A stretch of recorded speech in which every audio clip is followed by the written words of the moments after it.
Do you think movement or game sense is more important? This is one of the biggest questions among players in Apex Legends. Almost every single day, people like you tune into ImperialHal's livestream to watch him lead his team to victory. Or they go and click on one of Faide's movement videos. But why are they so popular? It's not only because they're entertaining to watch, but they also display skills in the game that players could only dream of achieving. Whether it's Faide doing some crazy new movement tech that feels impossible to learn, or ImperialHal winning a championship in front of the world. It's clear they both know how to put themselves in the Apex Legends spotlight. But who is actually better, Faide or ImperialHal? Faide is most likely one of the first players to think of when you think about movement in Apex Legends. I mean, just look at the crazy things he does in the game. Faide is notorious for running a very high sensitivity, and while the main reason he probably does this is to make his gameplay look more impressive, the high sensitivity also allows him to pull off some movement tech that isn't possible with a lower sensitivity. His ability to use a variety of different movement tech consistently makes him extremely unpredictable in game and a nightmare for the enemies to deal with. But how important is movement really? Of course, having good movement is never a bad thing, but it certainly isn't the most important aspect of the game. I'd say without a doubt,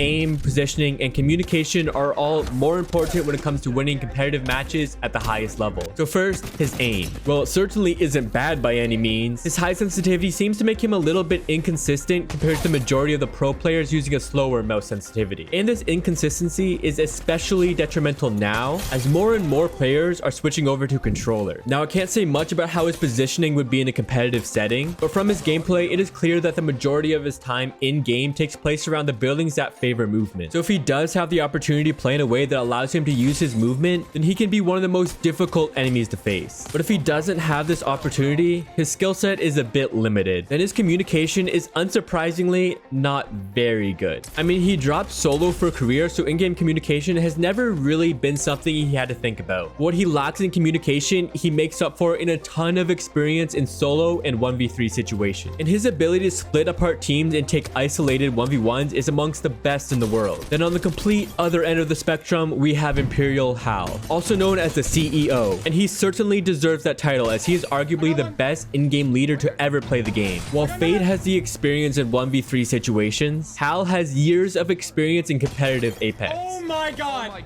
In comparison to Faide, Hal has a very slow play style, and rather than going for flashy plays for the highlight reel, he focuses on positioning and team play. While his gameplay without any context may not seem the most impressive, he has always been able to do what is necessary to keep TSM as a top team in Apex Legends. With his in-game leader skills and his ability to clutch up in difficult scenarios, it is no wonder why he has kept TSM as the popular pro team in Apex ever since they won X Games nearly 4 years ago. ImperialHal has switched over from mouse and keyboard to controller, and it suits his playstyle perfectly. His mechanical skills were always good, but they were never his focus. With switching over to controller, he has more consistent aim up close, and he can really put his focus onto leading his team to victory. Now, where his skills really come out is his knowledge of the game and his ability to use communication to help his team excel. Like, obviously, I can't frag without my teammates. You know, it's not a solo thing, so, you know. Since pretty much day one of Apex, he has been winning championships, or at least achieving podium finishes for TSM amongst the best players in the world. Now, without a shadow of a doubt, where he falls behind is his mental towards the game and his ability to keep his composure. What is the team next to them doing? There's a 3-man right next to them!